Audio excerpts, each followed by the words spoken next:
بسم اللہ الرحمن الرحیم نحمدہ ونصلی علی رسولہ الکریم۔ قابل احترام بھائیوں، دوستوں، بزرگوں،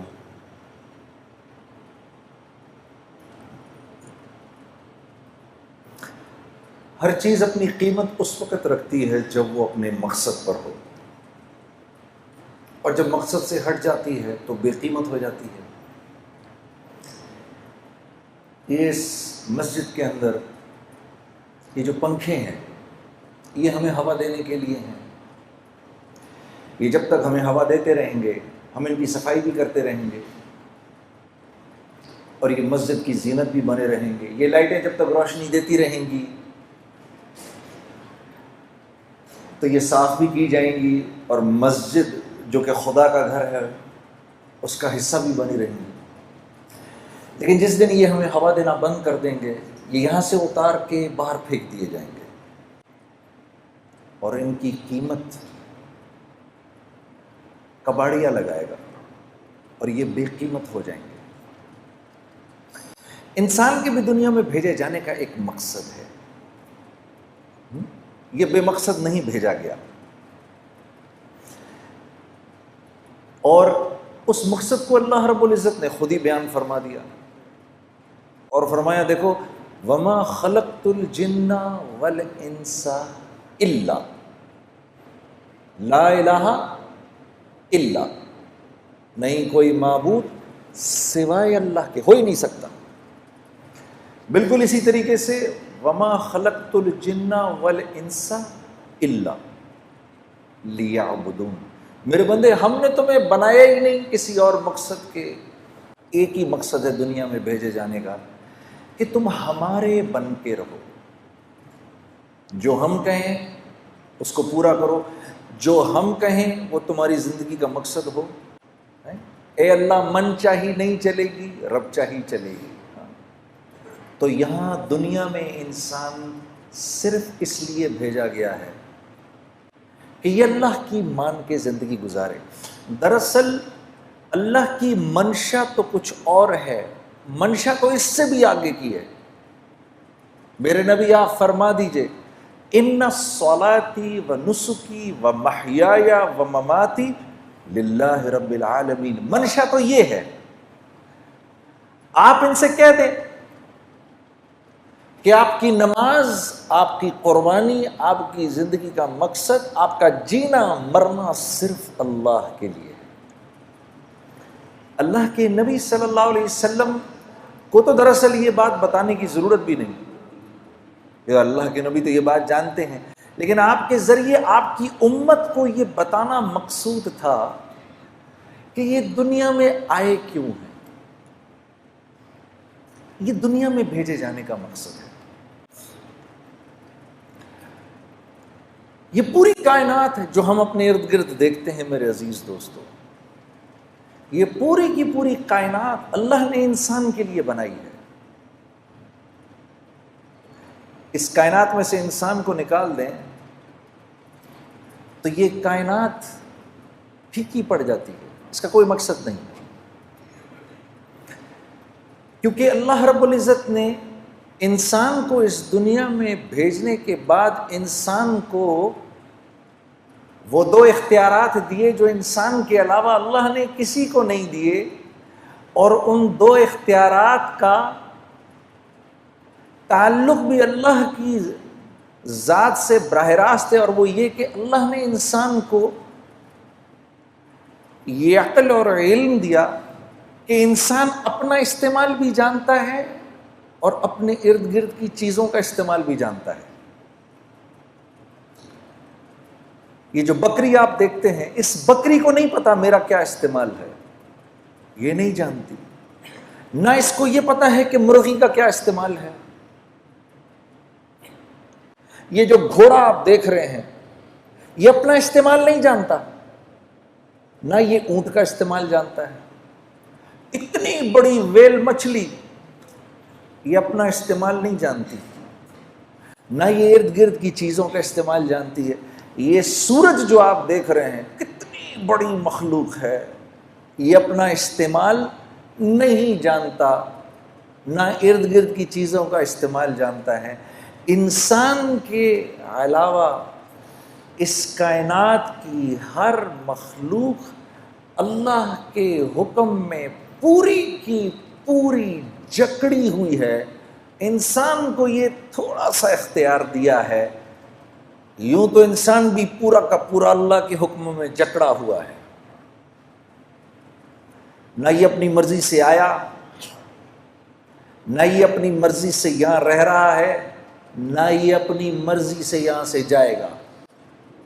یہ کس کے گھر پیدا ہوگا یہ نہیں جانتا، کون اس کے ماں باپ ہوں گے یہ نہیں جانتا، کل کو شادی کے بعد اللہ اس کو اولاد دے گا کہ نہیں دے گا اس کے بس کی بات نہیں ہے، یہ نہیں جانتا۔ بیماری سے بچ جائے اس کے بس کی بات نہیں ہے، بیماری سے باہر نکل آئے اس کے بس کی بات نہیں ہے، موت سے بچ جائے اس کے بس کی بات نہیں ہے۔ تو یوں تو یہ بھی بالکل اللہ کے حکم میں جکڑا ہوا ہے، بس تھوڑا سا اللہ نے اس کو یہ اختیار دیا ہے، کیونکہ اس کے ساتھ اللہ نے جنت اور جہنم کا معاملہ رکھنا ہے۔ اس کے ساتھ اللہ نے جنت اور جہنم کا معاملہ رکھنا ہے۔ یہی وہ اختیار ہے میرے عزیز دوستو جس کی بنیاد پر اللہ نے انسان کو باقی تمام مخلوق سے اشرف بنایا ہے، اور یہ اشرف المخلوقات کہلاتا ہے۔ صرف ایک یہ وجہ ہے، ورنہ تو دیکھو کتنا کمزور ہے۔ اپنی پیدائش کے وقت اس کو تو ہوش ہی نہیں ہوتا۔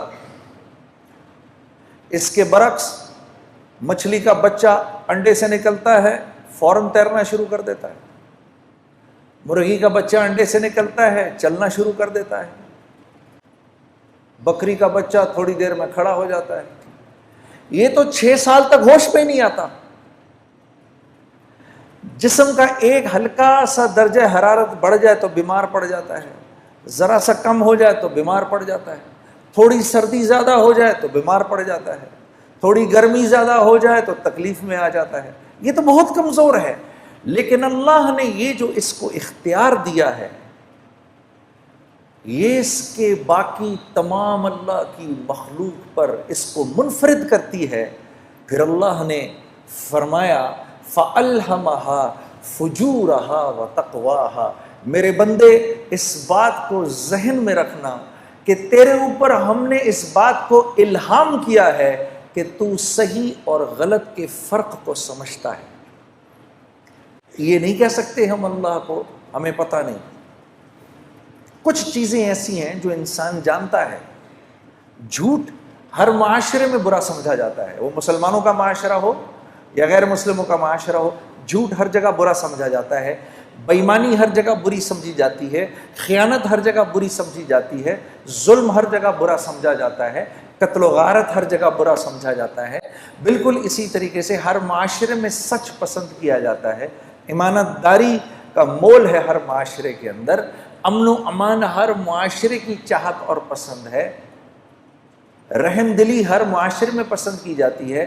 تو اللہ فرما رہے ہیں فَأَلْهَمَهَا فُجُورَهَا وَتَقْوَاهَا، تجھے اتنا علم ہم نے دیا ہے، کل ہمیں نہیں کہنا، الہام کیا ہے، اور یہ کرنے سے پہلے اللہ نے 7 قسمیں کھائی ہیں میرے دوستوں۔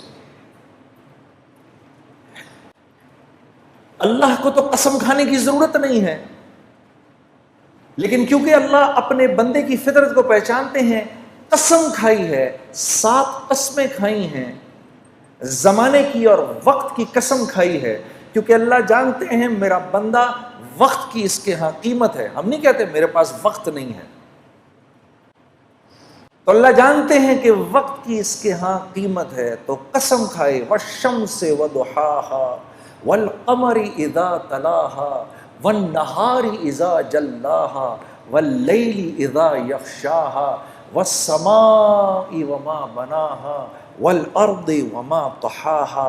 6 قسمیں تو وقت کی کھائیں کہ مجھے سورج کے نکلنے کی قسم، اور پھر چاند کی تمازت کی قسم، اور پھر دن کے اجالے کی قسم، اور پھر رات کے چھا جانے کی قسم، اور پھر اس رب کی قسم عجیب کہ جس نے آسمان کو بنایا اور تخلیق کیا، اور کیا ہی بات ہے اس رب کی، اس کی قسم کہ جس نے زمین کو بچھایا، اور پھر ساتویں قسم آپ کی کھائی اور کہا میرے بندے مجھے تیری جان کی قسم اور اس رب کی قسم جس نے یہ خوبصورت انسان بنایا ہے، فَأَلْهَمَهَا فُجُورَهَا وَتَقْوَاهَا۔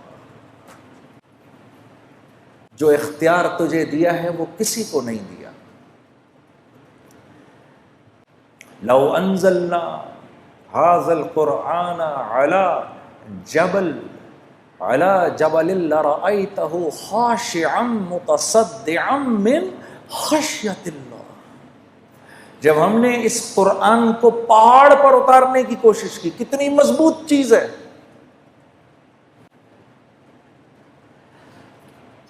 یہ اس پہاڑ کو وہ ہوا نہیں ہلا سکتی جو آگ کو بجھا دیتی ہے، جو سمندر کے پانیوں کو لے کے چلتی ہے، وہ آگ بھی وہ ہوا بھی اس کو اپنی جگہ سے نہیں ہلا سکتی، بڑے بڑے زلزلے بھی پہاڑ کو نہیں توڑ سکتے۔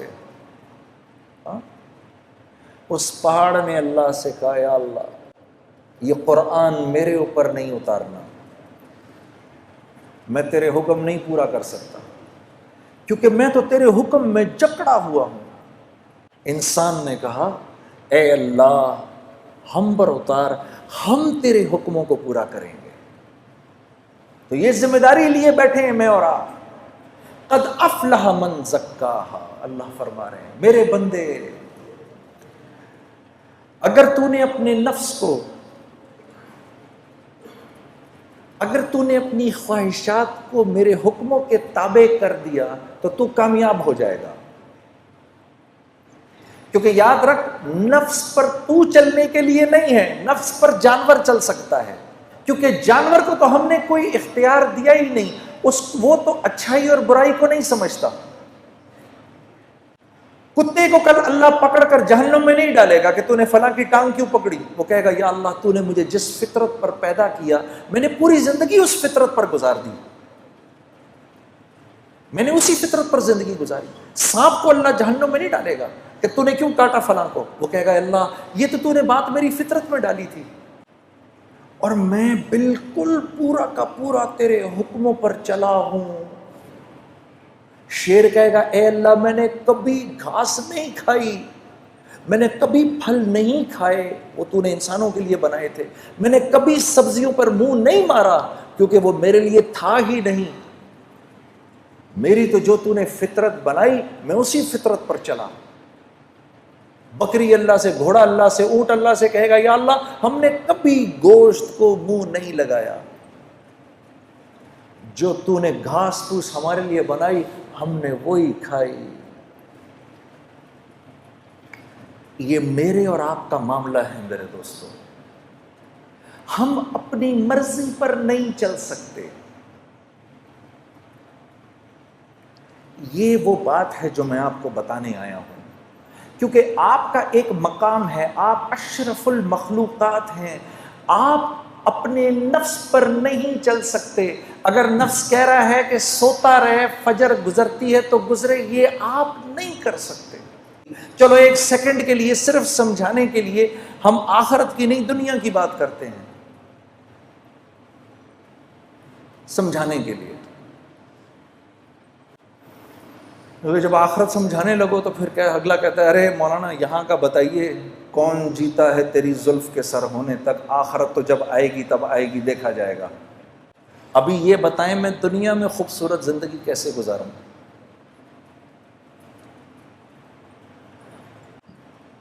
کل کراچی ایئرپورٹ پر جب میں یہاں آ رہا تھا تو ایک بھائی میرے پاس آ کے بیٹھ گئے، ہم مسجد میں نماز پڑھنے لگے تھے تو وہ میرے پاس بیٹھ گئے، مجھے کہنے لگے مجھے بتائیں میں دنیا میں ایک خوبصورت زندگی کیسے گزار سکتا ہوں۔ میں نے کہا میں اگر آپ کو یوں بتاؤں اور اگر آپ میری بات پر عمل کر لیں تو آپ یقین کریے کہ اللہ رب العزت کی ذات، اس کی یہ منشا ہر وقت کی منشا ہوگی کہ آپ کی زندگی ایک خوبصورت زندگی بن جائے، اور جس کے لیے اللہ رب العزت طے فرما لیں کہ اس کی زندگی خوبصورت ہوگی، ساری کی ساری کائنات مل کر اگر اس کی زندگی کو خراب کرنا چاہے، اس کو پریشان کرنا چاہے تو نہیں کر سکتی۔ اور اگر اللہ یہ فیصلہ فرما لیں کہ نہیں یہ نافرمان ہے، اس کی زندگی میں اس کو ہم خوف اور غم کا لبادہ پہنائیں گے ہی، 7 ارب انسان اگر مل کر آپ کی زندگی کو خوبصورت بنانا چاہیں تو نہیں بنا سکتے۔ اس کو کہتے ہیں لا الہ الا اللہ۔ یہ ہے لا الہ الا اللہ، کہ میری ہر حاجت اللہ کی ذات سے جڑی ہوئی ہے۔ اگر میں اپنی حاجت کو چیزوں کے اندر ڈھونڈوں گا تو میں پریشان ہو جاؤں گا۔ اگر میں یہ سمجھوں گا کہ میرے بھوک کا تعلق میرے معدے سے ہے تو پھر میں مخلوق سے جا کر اپنی ضرورت کو پورا کرنے کی کوشش کروں گا۔ مخلوق تو خود ضرورت مند ہے، انہیں تو خود ضرورت ہے، وہ تو خود بھوکے ہونے والے ہیں تھوڑی دیر کے اندر، اس کو تو خود بھوک لگنے لگی ہے تھوڑی دیر میں۔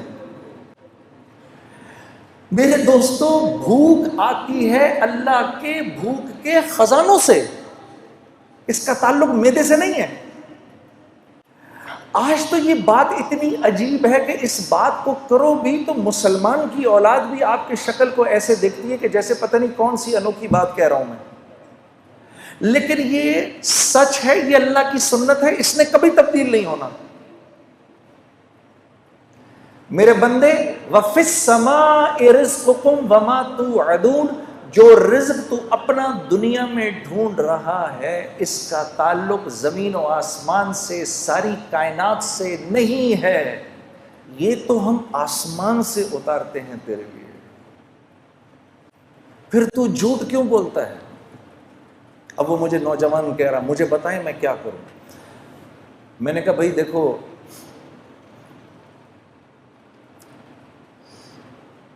دنیا میں اگر اللہ کی مان کے چلو گے تو یہ اللہ کا وعدہ ہے کہ اللہ تمہیں حیات طیبہ دیں گے، اور حیات طیبہ اور زندگی کا نام ہے۔ جو زندگی اللہ لمبی کر دیتے ہیں، نیک انسان کی زندگی اللہ لمبی کر دیتے ہیں، اس کی تقدیر بدل دیتے ہیں۔ اس کی تقدیر میں جتنے سال لکھے ہوتے ہیں، جب اس کی زندگی کے اندر اپنی فرما برداری دیکھتے ہیں تو اس کی زندگی کے سالوں کو بڑھا دیتے ہیں۔ آسمان سے رزق کے وہ دروازے کھولتے ہیں جو اکثر نہیں کھولتے، اس کے لیے خاص رزق اترتا ہے۔ اللہ اس کو لمبی زندگی دیتے ہیں، بیماری سے پاک زندگی دیتے ہیں، خوف سے پاک زندگی دیتے ہیں، غموں سے پاک زندگی دیتے ہیں اس کو۔ تو میں نے کہا یہ رزق جب تمہارے گھر آئے گا تو اب تم مجھے خود بتاؤ، جب یہ تمہاری اولاد کے جسم میں یہ خون میں دوڑے گا تو اولاد اللہ کی فرما بردار بنے گی کہ نافرمان؟ تو میری شکل دیکھنے لگا، پھر کہنے لگا نافرمان۔ میں نے کہا یہ رزق جب بیوی کے خون میں جائے گا وہ وفاداری کرے گی بے وفائی؟ کہنے لگا جی بے وفائی۔ تو میں نے کہا اولاد ہو نافرمان، بیوی ہو بے وفا، تو زندگی سکون میں گزر سکتی ہے؟ میں نے کہا گھر کے جو نوکر چاکر ہیں جب وہ ایک کھائیں گے تو تمہارے ساتھ وفاداری نبھائیں گے کہ بے وفائی کریں گے؟ کہا جی بے وفائی۔ میں نے کہا جب یہ تمہارے جسم میں جائے گا یہ نافرمانی کا رزق تو تم اللہ کی فرما برداری کرو گے نافرمانی کرو گے؟ رات کو تہجد کے لیے اٹھو گے کیا پھر تم؟ رات کو تہجد کی نماز پڑھو گے کہ فلم دیکھو گے؟ کہتا جی میں پوری بات سمجھ گیا، میں پوری بات سمجھ گیا۔ فَأَلْهَمَهَا فُجُورَهَا وَتَقْوَاهَا۔ میں نے اس کو اٹھ کے گلے لگایا، میں نے کہا اگر تو نے دل میں اس بات کا عزم بھی کر لیا ہے کہ آج کے بعد میں اللہ کی فرما برداری کروں گا تو خدا را بیٹھ کے میرے لیے دعا کر، اللہ مجھے بھی معاف کر دے کہ اس وقت اللہ کی رحمت نے تجھے ایسے گھیرا ہوا ہے کہ اگر اس بارش کے تھوڑے سے چھینٹے مجھ پر بھی پڑ گئے تو میں بھی نکل جاؤں گا۔ کیونکہ اللہ کا جو بندہ اندر سے اس بات کا عزم کر لے، اے اللہ آج کے بعد نافرمانی نہیں کروں گا، میری مدد کر، آج کے بعد میں تیری فرما برداری کی پوری کوشش کروں گا۔ جو بندہ اس بات کا صرف دل میں عزم کر لے، اللہ کی رحمت اس کے ساتھ ہو جاتی ہے۔ وہ ایک قدم چلتا ہے، اللہ اس کے ساتھ 10 قدم چلتے ہیں۔ وہ اللہ کی طرف چل کے جاتا ہے، اللہ اس کی طرف دوڑ کے جاتے ہیں. یہ اللہ کا وعدہ ہے. یہی قریب میں جو رائے گنج کا مرکز، میں پہلی دفعہ جب یہاں سے 4 مہینے لگا کر گھر گیا تو گھر مفتی تقی عثمانی صاحب سے میں نے گزارش کی حضرت تشریف لے کر آئے. اور یہی بات جو بھی میں آپ سے کہہ رہا ہوں نا، اللہ کے لیے اپنے نفس پر پہلا قدم رکھنا، پہلا قدم نفس پہ رکھنا، دوسرا قدم جنت میں. تو طبیعت پر بڑا بوجھ پڑ رہا تھا، میں کیسے کروں گا، میں کیسے کروں گا. آج کے بعد اگر نامحرم عورت سامنے آئے گی تو میں نظریں کیسے ہٹاؤں گا. سامنے سے نامحرم عورت آئی، آپ کی اس پر پہلی نظر پڑی اور آپ نے اپنی نظر جھکا لی، اسی لمحے اللہ پچھلے سارے گناہ معاف کر دیتے ہیں. اور ایمان کی وہ حلاوت عطا فرماتے ہیں جس کو آپ اپنے سینے میں محسوس کریں گے. اسی لیے اللہ رب العزت نے اپنے بندے کے اپنے طرف آنے کو جہد سے تشبیہ دی. اللہ رب العزت کا ارشاد ہے والذین جاہدوا فینا، میرا وہ بندہ جو میری طرف آنے کی جہد کرے گا. آرام سے نہیں آ سکتا، آرام سے نہیں آئے گا، نفس پر بوجھ ضرور پڑے گا. جو جہد کرے گا، جب بیٹا کسی غلط بات کا مطالبہ کرے تو بیٹے سے کہے گا بیٹا باوجود اس کے کہ تو میری اکیلی اولاد ہے لیکن میں کیا کروں، یہ گناہ میں نہیں کر سکتا کیونکہ اللہ اور اس کے رسول کا حکم نہیں ہے، یہ میں نہیں کروں گا بیٹا، یہ میں نہیں کر سکتا. اس کو اللہ فرما رہے ہیں والذین جاہدوا فینا، جو میری طرف آنے کی کوشش کرے گا، لنہدینہم سبلنا، میرے بندے غور سے سن، میں ضرور در ضرور تیرے لیے اپنی قربتوں کے راستوں کو کھولوں گا، پہنچ جائے گا تو میری طرف. تو میں نے جب یہ بات سنی تو میں مفتی صاحب کا چہرہ دیکھنے لگا. میں نے کہا حضرت مجھے بات سمجھ نہیں آئی، مجھے سمجھائیں ذرا، مجھے نہیں بات سمجھ میں آئی. اللہ کی قربت کے راستے کیا ہیں؟ تو فرمانے لگے کبھی اس ماں کو دیکھا ہے جو پہلی مرتبہ اپنے بچے کو زمین پر کھڑا کرنے کی کوشش کرتی ہے، 8 9 یا 10 ماہ کا بچہ ہوتا ہے یا 1 سال کا. جب اس کو پہلی دفعہ کھڑا کرتی ہے تو اپنی دونوں انگلیاں اس کے ہاتھ میں دیتی ہیں، پھر اپنے ہاتھ چھڑوا کے پیچھے ہو جاتی ہے. اب بچہ ماں کی طرف بڑھنے کے لیے پہلا قدم اٹھانے لگتا ہے، ابھی پہلا قدم اٹھا نہیں سکتا، ماں فرتے جذبات میں دوڑ کر اس کو پھر گلے لگا لیتی ہے. جب بندہ اس بات کا عزم کرتا ہے میرے رب تو کتنا میرا کریم رب ہے، اب تک میں نے کتنا تجھ کو ناراض کیا، آج کے بعد یا اللہ میں تیرے حکموں کو نہیں توڑوں گا، میں پوری کوشش کروں گا کہ یا اللہ میں تیرے حکموں کو پورا کروں، کمی بیشی رہ جائے تو معاف کر دینا. جب وہ یہ ارادہ کرتا ہے تو اللہ رب العزت دوڑ کے آ کے اپنے اس بندے کو سینے سے لگا لیتے ہیں. ارادہ ملک کا بادشاہ، ملک کا حکمران ابھی اس بات کا ارادہ کرتا ہے، وہ جھوٹے منہ کہتا ہے، جھوٹے منہ میں اس ملک میں اللہ کے حکموں کو پورا کروں گا، اللہ کی مدد براہ راست اس کے ساتھ ہو جاتی ہے. جھوٹا ارادہ، اس کا کوئی ارادہ نہیں ہے. جب ہم کہتے ہیں نا حسبی اللہ،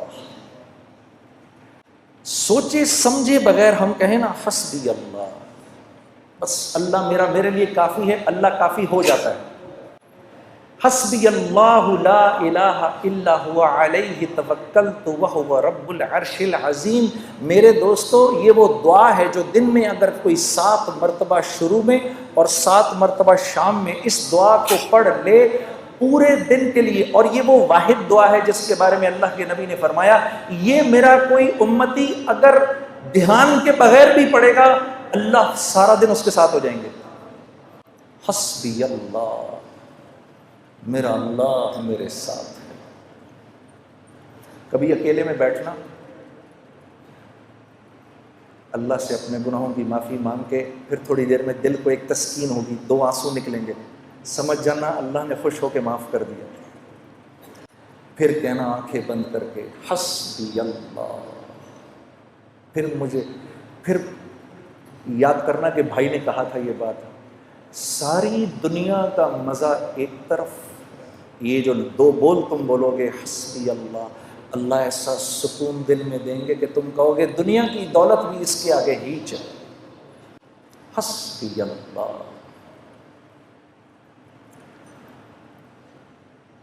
تو ہمارا مسئلہ نیکیاں کرنا نہیں ہے، نیکیاں تو ہیں، دیکھو کتنا بڑا مجمع آ گیا جمعہ پڑھنے کے لیے، باہر بھی کتنے بیٹھے ہیں۔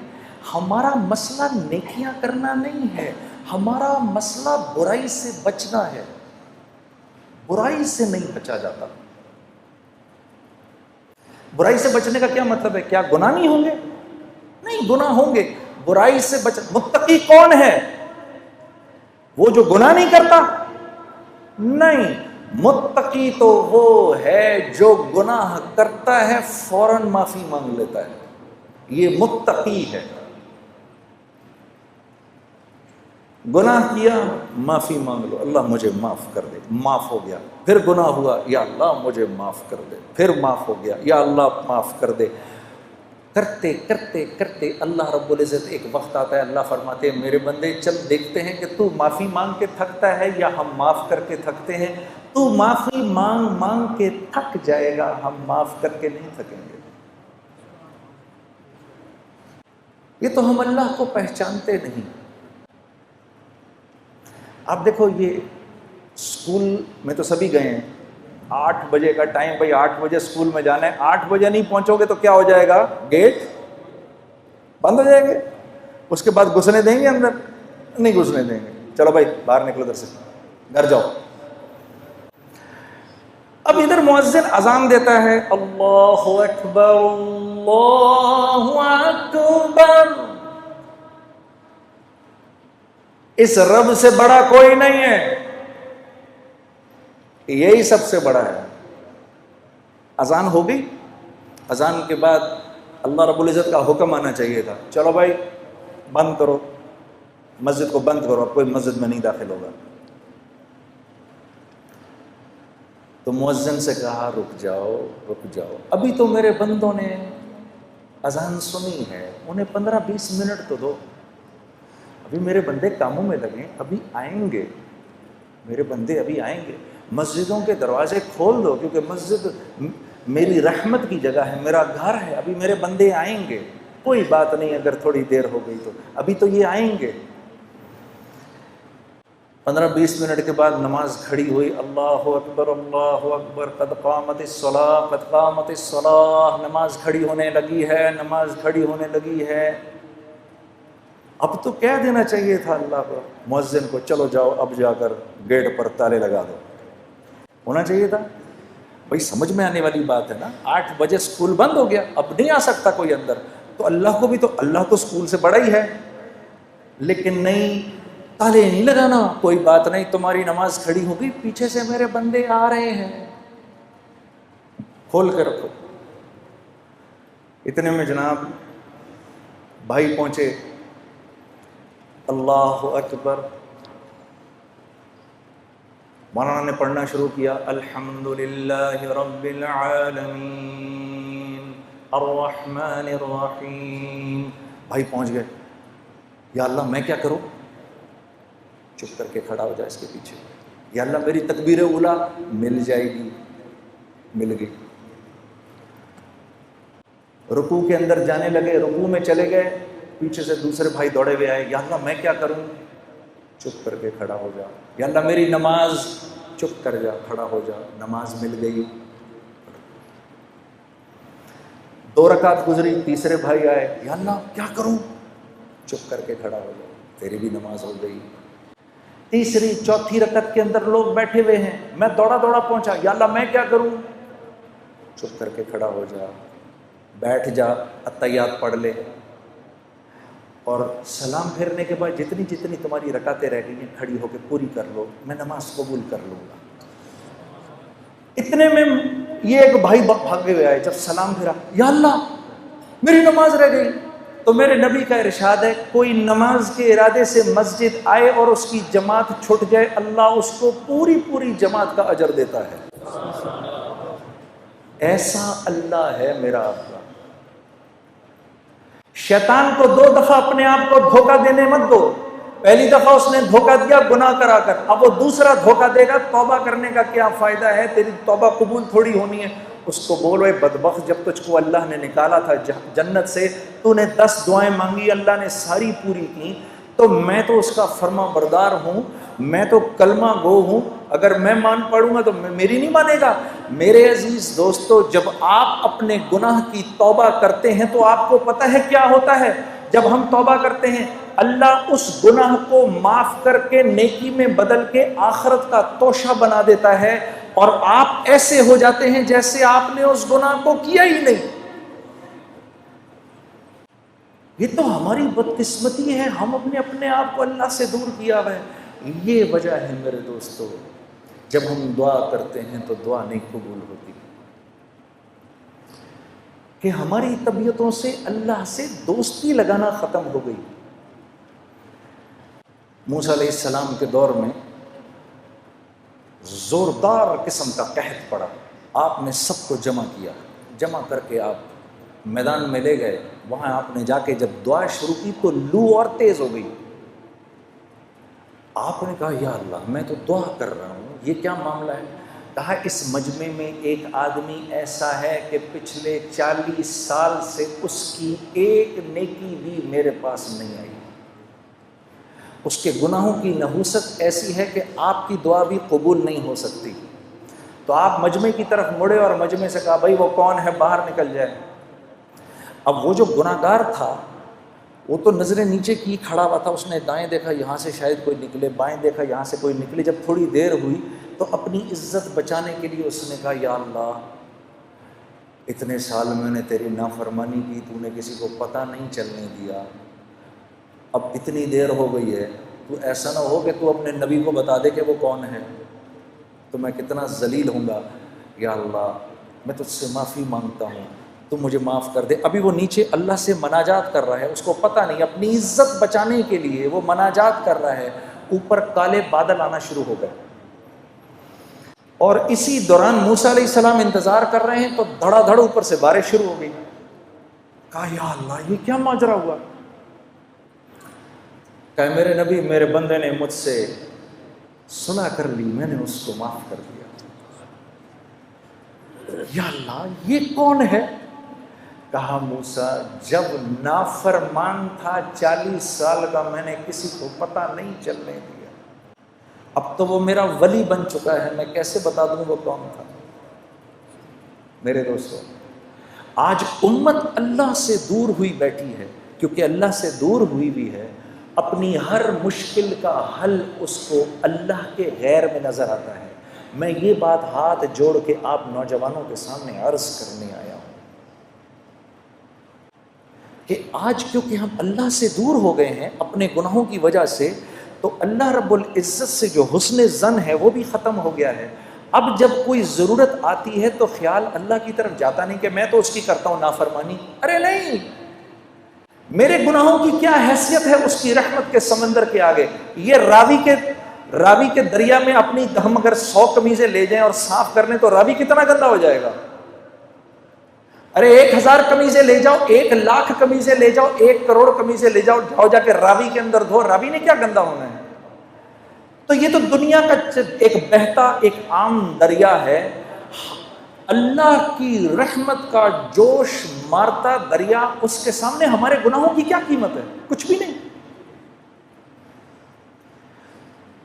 بس آدمی بے غیرت نہ بنے، بے باک نہ ہو جائے کہ وہ تو غفور الرحیم ہے جو کرنا ہے کروں، یہ نہ ہو، اندر طبیعت میں اس بات کی ندامت ہو تو یاد رکھو کہ اللہ کے ہاں طاعت کی استکبار سے معصیت کی استغفار زیادہ قیمتی ہے۔ ہاں میرے دوستو آخری بات آپ سے عرض کرتا ہوں، دیکھو 5 باتوں کا خیال رکھنا، ٹھیک ہے؟ 5 باتوں کا خیال رکھنا۔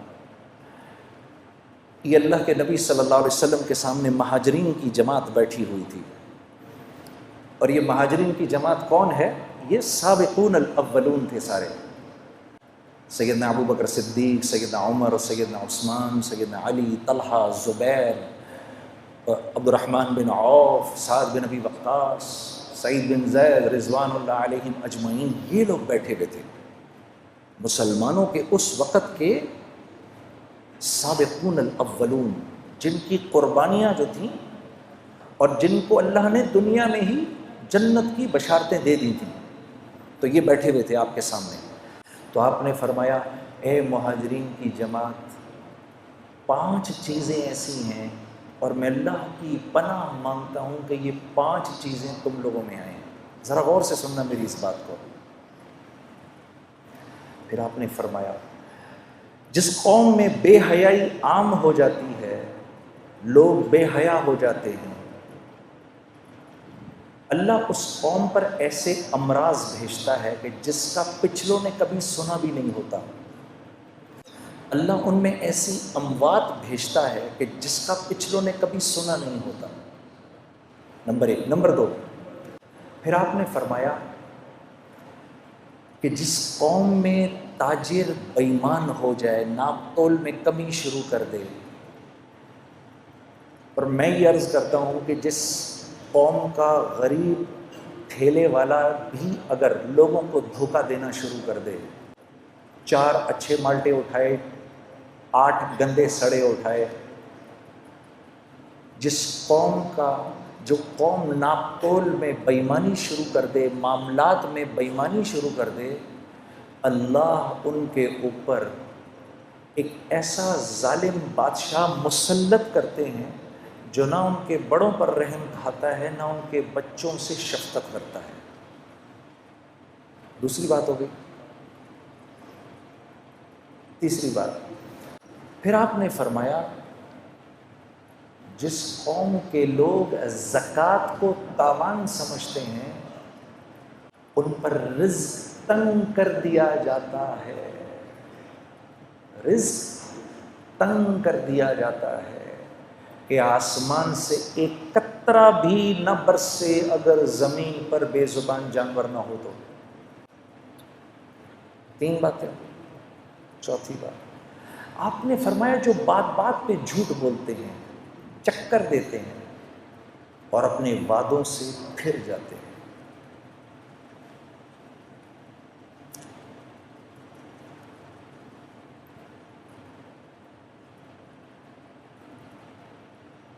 یہ گھر ہم آپ کو 50 لاکھ میں بنا کے دے دیں گے، اس کی قسطیں دیں، آپ 50 لاکھ کے مطابق قسطیں دیں۔ جب گھر دینے کی باری آئی، سر بات یہ ہے کہ وہ تو وطب کی بات تھی، خرچہ تھوڑا بڑھ گیا، اب آپ کو پوزیشن تب ملے گا جب اس کے اوپر 15 لاکھ اور دیں گے آپ۔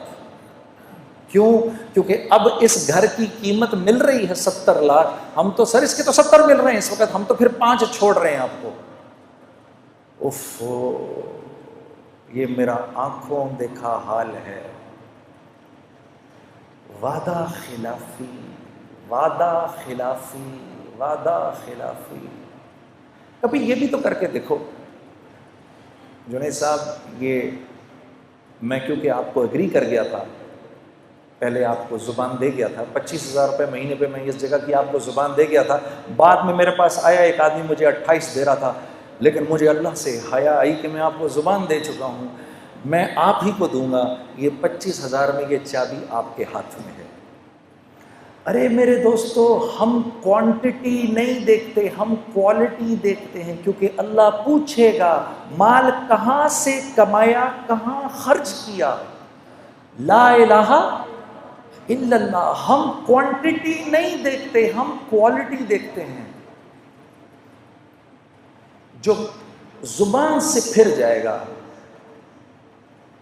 چوتھی بات آپ نے فرمایا جو زبان سے پھر جائے گا، اللہ رب العزت اس قوم کو اس کے دشمنوں کے حوالے کر دیتے ہیں جو ان کے گھروں میں گھس کے ان کے مالوں کو لوٹتے ہیں۔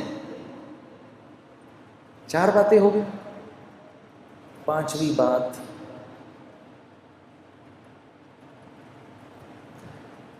جس قوم سے عدل اٹھ جائے، جس قوم سے عدل اٹھ جائے، جہاں قانون پامال ہو، اللہ اس قوم میں آپس میں خانہ جنگی کروا دیتے ہیں۔ گناہ کیا ہے اور سزا کیا ہے؟ اب آپ مجھے بتاؤ، فوجیں جمع کرنے سے یہ مسئلہ حل ہو سکتا ہے؟ میرے نبی، پہلے تو یہ بتاؤ، نعوذ باللہ من ذالک، میرے نبی کی بات غلط ہو سکتی ہے؟ یہ میں نے 5 چیزیں آپ کو بتائیں، بتاؤ ان 5 چیزوں کے ٹھیک ہونے کا تعلق میری ذات سے ہے یا پولیس اور فوج یا ایلیٹ فورسز سے ہے؟ کس سے ہے اس بات کا تعلق؟ کس سے ہے بھائی؟ میری ذات سے ہے۔ میں ٹھیک ہو گیا، یہ سارا معاملہ ٹھیک ہو جائے گا۔ بس یہ گزارش میں آپ کے سامنے کرنے آیا۔ اللہ آپ لوگوں کو بہت بہت جزائے خیر دے۔ السلام علیکم ورحمۃ اللہ وبرکاتہ۔